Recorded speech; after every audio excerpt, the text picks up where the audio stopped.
Welcome back, everyone, to The Legend of Zelda: A Link to the Past. I am your host, Crimson Cavalier.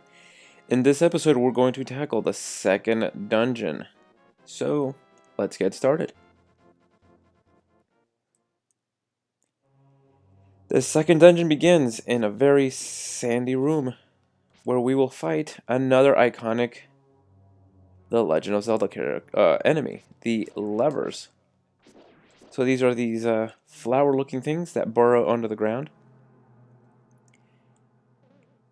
And we're encountering another classic Zelda enemy, the tower with the eyes that shoots lasers at you.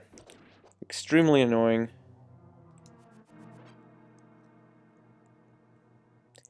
For those of you who played Wind Waker, you may recognize him.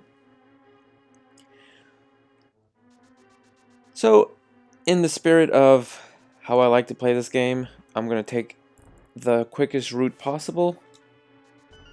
The first thing we're going to do is go into this room, collect this key. You can hide behind pillars and stuff like that, statues, to protect yourself from the laser.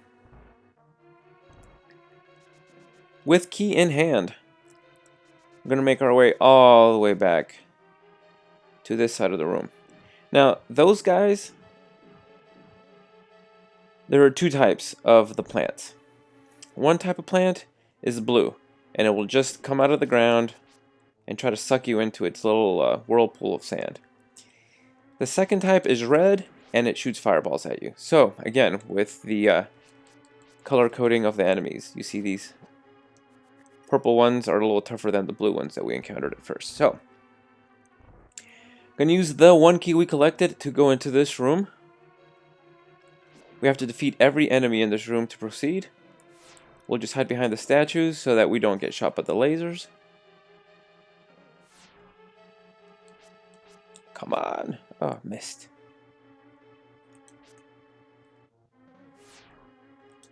No worries, got it. Now, we can't open this chest if we want. It's only the compass. Don't really need it, but whatever. Another dodgeball room. Really, the only item we need is the big key. With the big key in hand, we can make our way to the end of the dungeon. I'm skipping a lot in this dungeon because you don't really need any of it.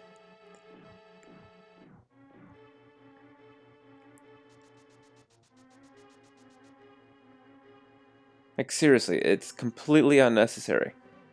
But if you really just must have it, by all means, go to every room, collect all of the things. Pots do not protect you from the lasers, just so you know. Unlike statues or these giant torches here that you can see, they do not protect you. So we've got the power glove. We can feel the strength in both hands and can now pick up and carry stones.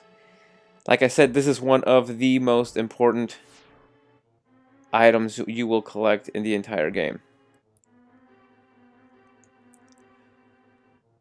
And to be honest, that is everything we need in this dungeon. We are now going to make our way to the boss with one small detour.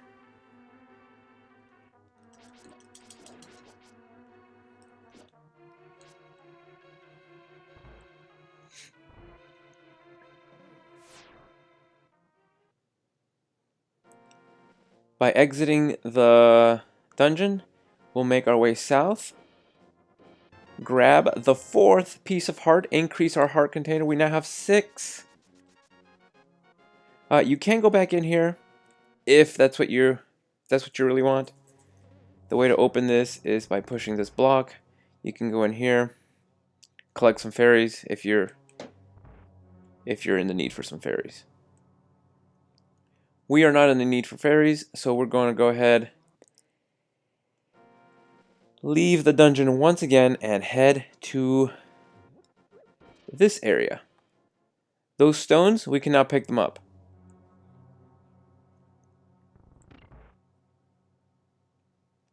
Here is a classic room hazard the floating tile room. So, to be honest with you, you can come out and dodge them. You can actually hit them with your sword and kind of shield yourself with your sword. Or you can just not really enter the room, stay in the doorway. They'll crash into the invisible wall and you will take no damage. You just have to wait for them all to fly at you and you're done. For those of you who have played Link's Awakening, you may remember that they are blockable in that game. Not so much in this game, so it's just best if you avoid it. Is there anything good here? Just hearts, no coins. Oh well. Moving on.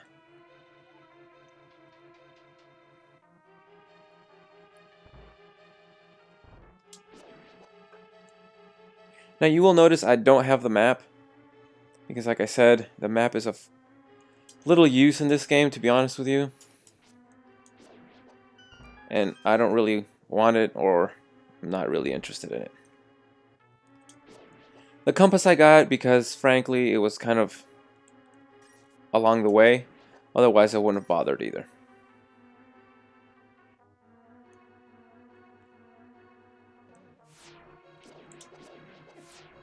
It's very hard to avoid when it's all three of them. So, but we made out pretty well. Another tile room. We're just gonna wait in the doorway. Nothing to do but wait.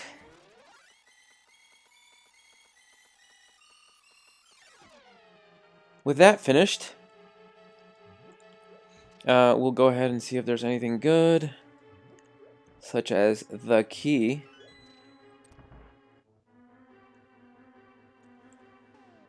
I'm gonna go ahead and equip my bow because I know what's coming up. Grab those arrows, and I'll go ahead and light these torches.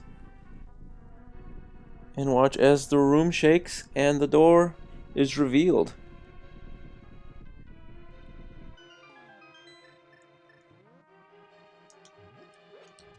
A little bit of arrow, a little bit of magic, a couple of hearts, and we're ready. So this is the monster for this level. There are actually 3 of them. And it's actually not a hard monster at all, not a hard boss fight. When you see the ground shaking, you want to stand either directly to the top, bottom, left, or right. You do not want to stand at an angle diagonally, because as you can see, as they emerge from the sand, they shoot out pieces of rock. This is really how they harm you. That's pretty much their entire attack. And because you bounce off of them, when you swing your sword, it's really easy to just hack away. Now, once you've killed 2 of them and only 1 remains, he will start shooting rocks in 8 directions instead of just 4. So it's going to take a little bit more patience. There you can see he shot out 4.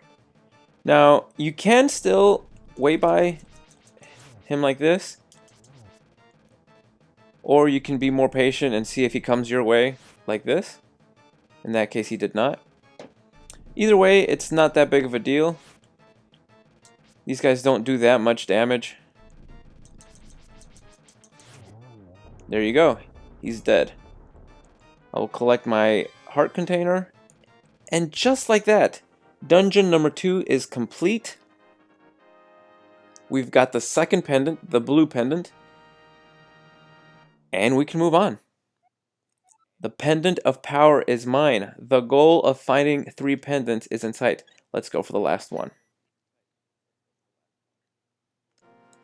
It is indeed time to go to that last pendant, but before we do so, there are a few things that are worth collecting before we make our way to the third pendant. With our newfound power, we can now lift rocks. Now there are 2 kinds of rock. There are big rocks, like these, and then there are the little rocks. But there are also two kinds of color. As you can see over to my right, there's a dark color and then there's the light colored ones. The light colored ones are the ones we can pick up right now. So you pick up the big rocks, you can't walk around, they're too heavy to walk with, but you can still pick them up and throw them. This particular rock reveals a room that a lot of players call the money store. Here you will find 10 pots, each of them containing a blue rupee. So that's 50 rupees, and you can come in and out as many times as you want. You can talk to this guy. Pretty much he's just going to say, check out the cave east of Lake Hylia. Strange and wonderful things live in it. We've been there. We didn't find anything strange and wonderful, but that's for later. Again, you can come in here. I just wanted to show you how the pots respawn with money every single time you come in and out. That's 100 rupees each 2 turns. So if you're in the need for something that costs a lot of money, the money store is the way to go. Now I do want to demonstrate how you can pick up the little ones, walk around with them, but these darker ones, I still can't pick them up. So, with that in mind, let's actually move on.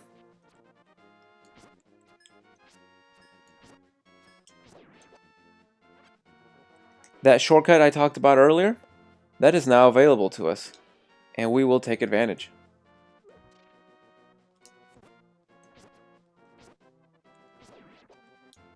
Now, if I open up my map, I will show you where we're headed. We're headed to the top northeastern part of the map. You see the waterfall coming down from the mountain up there. So that's exactly where we're headed.